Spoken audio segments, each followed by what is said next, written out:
నిరుద్యోగులందరూ కూడా చేతులు జోడించి నమస్కారం తెలియజేస్తున్నారు. ఎందుకంటే అశోక్ సారు కాంగ్రెస్ పార్టీ మేనిఫెస్టోలో పేర్కొన్నంత 2 లక్షల ఉద్యోగాలు భర్తీ చేయాలి, జాబ్ క్యాలెండర్ ప్రకటించాలి, తక్షణమే ఉగాది పండుగ వరకు 50,000 ఉద్యోగాలు భర్తీ చేయాలని చెప్పి 9 రోజులుగా నిరాహార దీక్ష చేస్తున్నారు. ఈరోజు హాస్పిటల్కి వస్తే డాక్టర్లు ఒకటే మాట్లాడుతున్నారు, సార్ ఇంకా కిడ్నీ డ్యామేజ్ అయ్యే పరిస్థితి ఉంది, ఆయన బీపీ తగ్గిపోయింది, ఇమీడియట్గా మీరు ఏం చేస్తారో తెలియదు, దీక్ష విరమింప చేయాలి అని అంటున్నారు.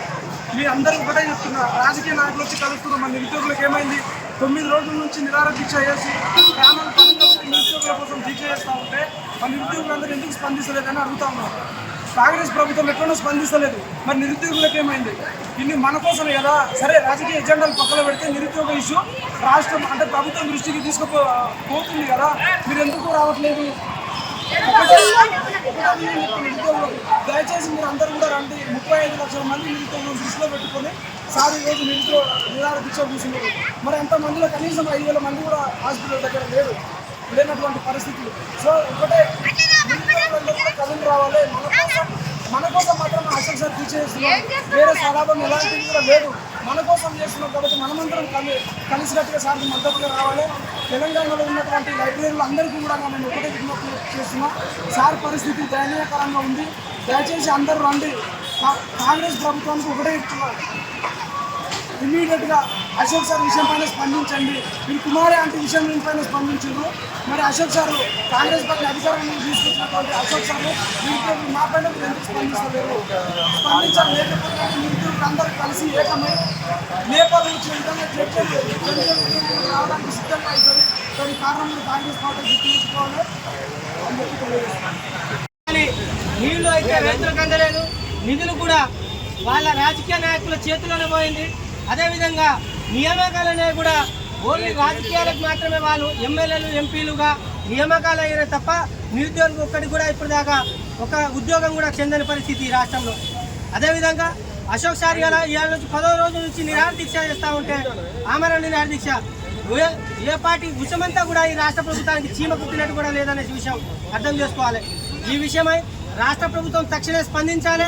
2 లక్షల ఉద్యోగాలని చెప్పేసి మీరు ఎన్నికలకు ముందు ఏవంటి మేనిఫెస్టోలో పెట్టారో ఆ ఉద్యోగాల్లో మీరు మసిబుసి మారడికాయ చేసి ఒక 5,000 ఉద్యోగాలు ఇచ్చి మాత్రమే ఇవాళ 60,000 ఉద్యోగాలని చెప్తా ఉన్నది రాష్ట్ర ప్రభుత్వం. ఇది ఎంత దారుణం అంటే అందరూ నిరుద్యోగులు గమనిస్తూ ఉన్నారు. కాబట్టి మన అశోక్ సార్ నిరాహార దీక్షకు మన మద్దతుగా ఎక్కడ ఉన్న ఆయా జిల్లాలలో ఆ జిల్లాలో విద్యార్థులు కూడా మనం వచ్చి ఆ సంఘీభావం తెలపాలనేసి కోరుతా ఉన్నాం. అదేవిధంగా ఇంత 1,60,000 ఉద్యోగాలు ఇంత ఖాళీ ఉన్నాయి, మీ లెక్కల ప్రకారం చూసినా 1,40,000 ఉద్యోగాలు ఖాళీలు ఉన్నాయి. మరి ఎందుకు ఇస్తలేరు మీరు? ఇప్పుడు మళ్ళీ మన ఎన్నికల నోటిఫికేషన్ వచ్చే అవకాశాలు ఉన్నాయి. ఇంకో 6 నెలలు 7 నెలలు దాకా ఇలాగే ప్రోలాంగ్ చేసుకుంటూ పోదాం అనుకుంటుందా? మరి నిరుద్యోగుల పరిస్థితి ఏంటి అని కూడా రాష్ట్ర ప్రభుత్వం ఆలోచించాల్సిన అవసరం ఉంది.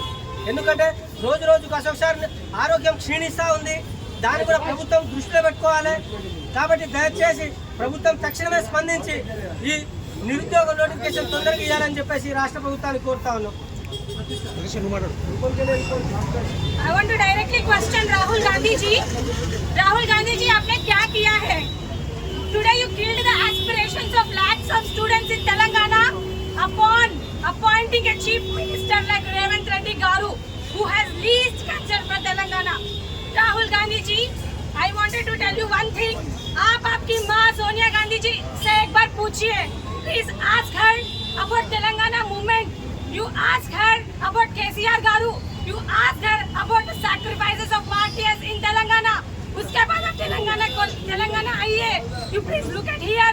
And प्रियंका गांधी जी, आपने यूथ डिक्लेरेशन के बारे में इतने बड़े बातें बोले थे. आज क्या हुआ? Today because of you, only because of you, students and other people are suffering in the state of Telangana. I am requesting Rahul Gandhi ji and Revanth Reddy Garu, మీరు మీ వైఖరి మార్చుకోవాల్సిందే.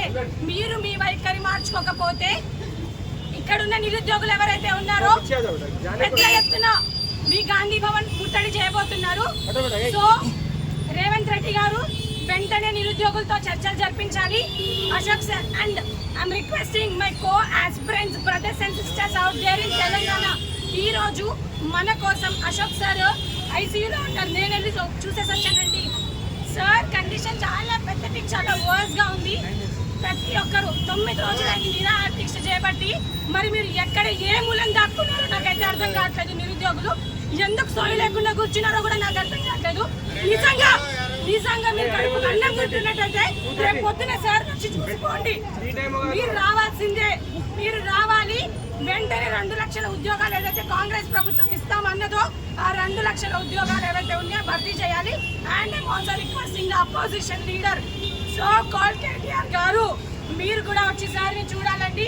కేటీఆర్ గారు కానివ్వండి, బండి సంజయ్ గారు కానివ్వండి, మన రామచంద్రరావు గారు సార్ కానివ్వండి, వెంటనే సార్ దగ్గరకు వచ్చి సార్ని పరామర్శించాల్సిందిగా కోరుకుంటున్నాను.